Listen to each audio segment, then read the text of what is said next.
Sir, વિદેશમાં નોકરી માંગીઓને સારી નોકરી આપવાની લોભામણી જાહેરાત આવીને છેતરપિંડી કરવામાં આવી હતી. સાહેબ, આરોપીઓ કોણ કોણ છે અને કઈ મોડસ ઓપરેન્ડીથી યુવાનોને આ લોકો છેતરતા?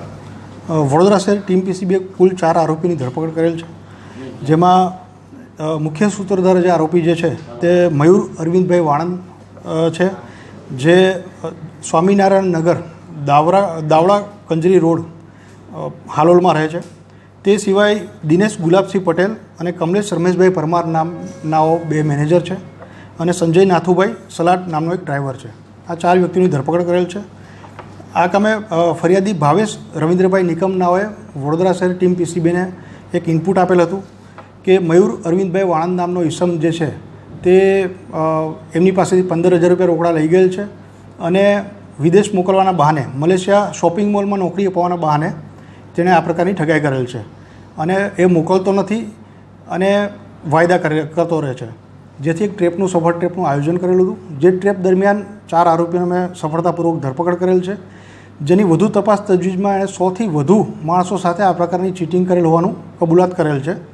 અને પ્લેયર્સ નામનું એક પિક્ચર છે, જે ફિલ્મ તેણે જોઈ અને 100 કરોડથી વધુ વસ્તી ધરાવતા દેશમાં જો મોટા પ્લેયર બનવું હોય તો જોખમ લેવું પડશે, તે પ્રકારનો એનો એક ડાયલોગ છે. જે ડાયલોગથી ઇન્સ્પાયર થઈ અને આણે આ પ્રકારની ચીટિંગ કરવાનું ચાલુ કર્યું હતું. પકડાયેલા આરોપી જે મુખ્ય સૂત્રધાર જે છે તે વર્ષ 2014માં ફતેગંજ પોલીસ સ્ટેશનના ગુનામાં પણ આ જ પ્રકારના ગુનામાં પકડાયેલ છે અને ગુનાહિત આ પ્રકારનો ઇતિહાસ ધરાવે છે. વધુ તપાસ તજવીજ આ બાબતે મકરપુરા પોલીસ સ્ટેશન દ્વારા હાથ ધરવામાં આવેલ છે. સર, આરોપીઓને જેને પકડ્યા તેની પાસે જે ઓથેન્ટિક ટ્રાવેલ એજન્ટના ડોક્યુમેન્ટ્સ કે જે વિઝા કન્સલ્ટિંગ એવું કંઈક એ પ્રકારના કોઈ પણ પુરાવા પોલીસને પ્રાથમિક તપાસ દરમિયાન મળેલા નથી અને આ આરોપીઓ વિરુદ્ધમાં કાયદેસરની કાર્યવાહી હાથ ધરવામાં આવેલ છે. સર, અંદાજિત કેટલા લોકો છેતરે છે અને મુદ્દામાલમાં શું પોલીસે રિકવર કર્યું? મુદ્દામાલમાં એક આ કામના આરોપીઓએ લીમખેડામાં એક પોતાની 2500 રૂપિયા ભાડા પેટે એક ઓફિસ રાખેલી હતી, જે ઓફિસ માંથી આ બધું ઓપરેટ કરતા હતા.